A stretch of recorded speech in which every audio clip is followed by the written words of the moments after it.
Hello, and welcome back to our weekly astrology podcast, where every Thursday we light our candles, we grab our blankets, we get cozy, and we talk all things cosmos. I'm Sarah Posh, astrologer and coach, and in this week's episode, we're going to cover the major transits of this final week of the Scorpio New Moon cycle. This isn't a very loud week. There's not a lot of big astrology happening. In fact, a lot of the astrology is saying it's time to slow down, it's time to let go, maybe finalize some things or bring them into completion, because after this week, we're going to get into the Sagittarius New Moon, the last new moon of 2025, and really at this point, we are at the pivot point into the 2026 astrology. The year ahead astrology, it is dramatic. It's still not too late. If you haven't already, we have linked below the registration for our 2026 forecast webinar workshop. It's a two-part series. We're going to be doing it on Thursdays, 2 hours each in December, and I'll be joined with astrologers Alexandra Blair and Whitney Kranz. It's going to give you a grounded thematic storyline overview, and it's also going to break down the astrology in ways that you could relate to personally. So we're not getting into all the nitty-gritty of the collective drama that 2026 is sure to bring.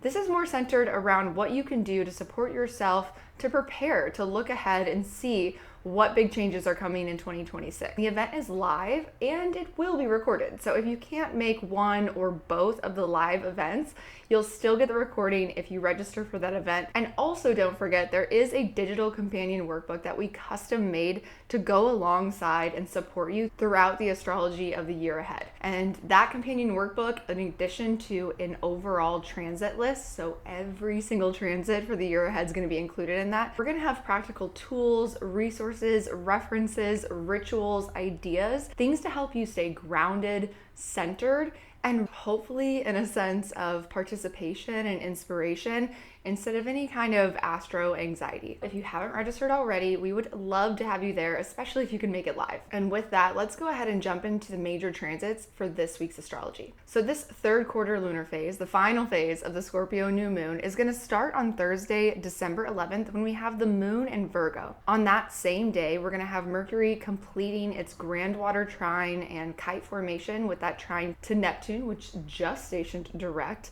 and also entering into Sagittarius. And then on Saturday, December 13th, the moon is going to be in Libra. Mercury in Sagittarius gets to shake hands with Pluto for the third and final time. And then just following on Sunday, December 14th, we're going to have the moon enter into Scorpio.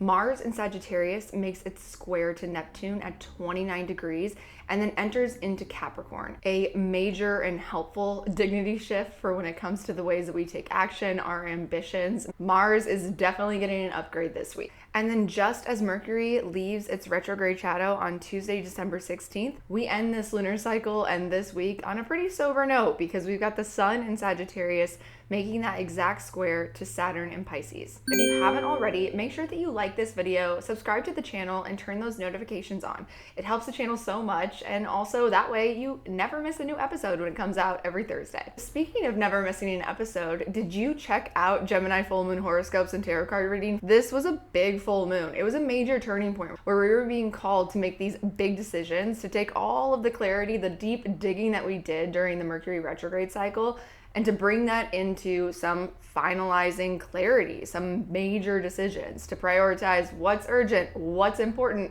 and also to push through the Mars square Saturn, overcoming maybe some covert internal resistance or blocks moving us forward. So comment below. I'd love to hear what your rising sign is and where you're sitting on the other side of that Gemini full moon. Did you have any big decisions? Did you have any major truth bombs or major turning points when it comes to new clarity and seeing the decisions that we make now are taking us into 2026? I'd love to hear from you. Comment below. Please fill me in. I love the Gemini full moon tea. All right, with that, let's go ahead and soften into the astrology of this week. We're going to actually start with that Mercury sextile Pluto. So if you'll remember, Mercury has made this sextile 2 previous times. The fact that this Mercury sextile Pluto that's happening on Saturday, December 13th, with the waning moon in Libra, there is this layered, compounding message that the astrology is giving us around really bringing things to completion, Maybe we're finalizing contracts. Maybe we're finally ready to say yes or sign some sort of dotted line.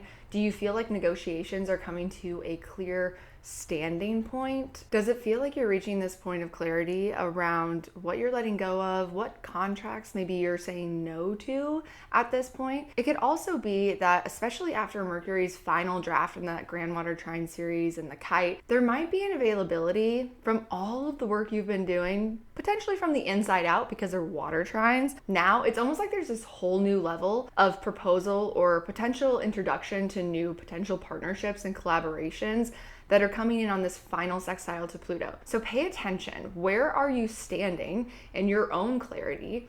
And what are you open and available to receive? Maybe there's some sort of decision power that's taking a turn for the better. To me, this is feeling like Mercury finally has the chance to have the conversation with the right person to get the answers that we actually need before we move forward, especially into 2026. And regardless, for everybody, just so you know, this is really good astrology.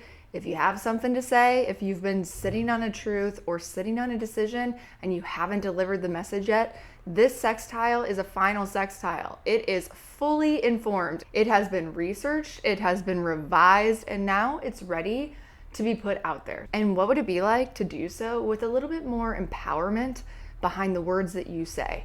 That doesn't mean you speak louder. That doesn't mean you say more Mercury and Sagittarius words. There's less justification. There's less explaining. The power comes with the simplicity, the clarity, being concise and direct. We're getting straight to the truth of the matter. All right, that takes us into the next transit of this week, and we're getting into the moon in Scorpio. It is waning, it is darkening. We're getting close to that balsamic phase, the final phase of the lunar cycle. And Sunday is kind of a very interesting, confusing, maybe disorienting combination of astrology. On Sunday, December 14th, with that moon in Scorpio, ruled by Mars, who is the active planetary player of the day, Mars in Sagittarius is going to square Neptune in Pisces at 29 degrees and then enter into Capricorn. So first, let's break this down, because Mars squared Neptune.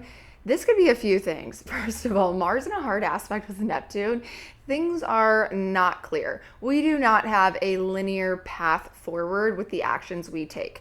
The way that Mars needs to work with Neptune or learn from this square with Neptune is when the right action is actually in action. When to kind of hit that tap out button so that something outside of ourselves, if we kind of imagine the invisible forces working behind the scenes, can kind of tap in and do the work for us. It could also be a little bit like Neptune has Mars drunk on vision, on idealism, on a sense of belief, like this is what I'm gonna do and I have so many ideas. This Mars in Sagittarius is on fire and it's inflamed. It's so excited and inspired, and also probably a little bit exhausted. And often that's what we can feel like when we have a hard aspect between Mars and Neptune. So this isn't a time to push your agenda. This isn't a time to force action that feels heavy, exhausting. If things aren't flowing, you're not in the flow. This is a moment where you need to check in with yourself. You just made these really big decisions on the Gemini full moon. You just had this clarity. You just hopefully prioritized what is most urgent, most important. Maybe you had the courage and had the conviction to overcome some of those covert resistance with the Mars square Saturn. Maybe you took a small but mighty step in the direction of your dreams. This is a moment of integration. This is a moment of releasing, letting go. Saturn told Mars, you need to get serious. You need to simplify, streamline, and prioritize. This week, Mars is getting the yellow light of slow down, integrate, take a rest, take a moment, and allow the pieces that you put into place to start to reveal what significance and impact that's gonna have, that's gonna direct you moving forward. This is not a moment to force something just because we're so fired up about it. This is not a moment of if there's a will, there's a way. This is the moment to say, okay, I'm gonna let go of everything needing to play out exactly the way I hoped or imagined or envisioned. And because I allowed that Gemini full moon, that Saturn square to really sober me up and make those decisions, make those priorities, I'm willing to let something go. I'm willing to let Neptune dissolve the barriers or the distractions of too many ideas or too many commitments. So listen and pay attention. What's being washed away right now? Or where, if you're slowing down, are you tapping into a new sense of moving in the space of flow state? How is rest potentially becoming this ally to allow the flow of the things that you've put into motion to move forward on their own or with some of that outside help that I spoke to? It's confusing, it's a little bit disorienting, and there might be some grief that comes up. Maybe this is a moment where Mars has to come to terms with the fact that even though it can feel so good to be so clear and confident and courageous and bold to make those priorities, to make those decisions, to put something down in order to put something first, there's still a grief that might follow, a grief of what's not coming with us, of the actions or the dreams and the ambitions that for right now, they need to be set down. And then right after that, Mars is gonna enter into Capricorn. And this is a huge dignity shift for Mars. This is a huge upgrade for Mars. And what I love about this is it's kind of like the more we're willing to take that pause, to integrate, to let go, kind of like letting the dust settle from the Scorpio New Moon cycle, especially the Gemini full moon that just happened the week before. Now Mars is getting this warrior makeover. And what I mean by that is like getting upgraded with the armor that Mars is going to be wearing, the team that Mars is going to be building, the clarity around stages of strategizing, planning, so that we can actually start building something real. This is what Mars is going to be moving into as Mars moves into Capricorn. But in order to get there, Mars has to let something go. Mars has to make some sort of sacrifice or take some sort of personal day of rest and reset before it can enter into this next phase, this promotion in Capricorn of leading the force, leading the team. Also, this is a transit that's going to be playing out for the next couple of months. And what I do like about this timing is that it almost feels like Mars is this exalted guest in Capricorn who gets to cut the line of everybody who's waiting to get into the place where we actually get to start feeling like we're making something real or starting our plans, building, moving forward. And all of the planets in Sagittarius are moving into Capricorn next. There's going to be this big pile up. It's how we start 2026. It's actually one of my favorite moments of 2026. I like the Capricorn pileup, but right now Mars is the only one there. Mars is the not sole survivor, right? But like the sole resider of seeing, whoa, this is what we're walking into. So take note of when you take that moment to take a step back when Mars squares Neptune, and what does that stepping back, taking that time to reflect and rest, open you up to be available to receive and witness of what it is that we're going to be stepping into. And I myself would not expect to feel or see or sense the Mars entering into Capricorn as this sudden burst of, readiness to move forward and start putting things into motion. Because while Mars might be ready and already inside the building, we still have the Sun in Sagittarius that has to answer to Saturn in Pisces, and then Mercury and Venus that still have to make their way into Capricorn. This week, this astrology, it needs you to have the fortitude, the foresight of Capricorn to know when is the right time to actually get started and when is the time to wait. And then that leads us directly into the not so fun, but honestly, I don't hate it as the final ending point of this Scorpio lunar cycle when on Tuesday, December 16th, the Sun in Sagittarius makes that square to Saturn in Pisces at 25 degrees. Here's why I don't hate this. Because one, that means that we start a Sagittarius New Moon separating from that Saturn square. The hard work is behind us. That's what that tells me. I also love this because it feels like Saturn is giving us the opportunity to fortify, integrate, and really make real all of the deep work that we've been doing during the Scorpio New Moon lunar cycle. While typically a Sun square Saturn just feels rough, it feels heavy, it's uncomfortable, it's the voice of self-doubt and inner critic, heavy opportunity for imposter syndrome to show up. I actually think this is a moment of up-leveling and the sense that Saturn is saying, okay, you have made all of these big decisions. You have done all of this inner work. You've probably done some clearing and cleansing and maybe some shadow work. And maybe you've put it into a little bit of action.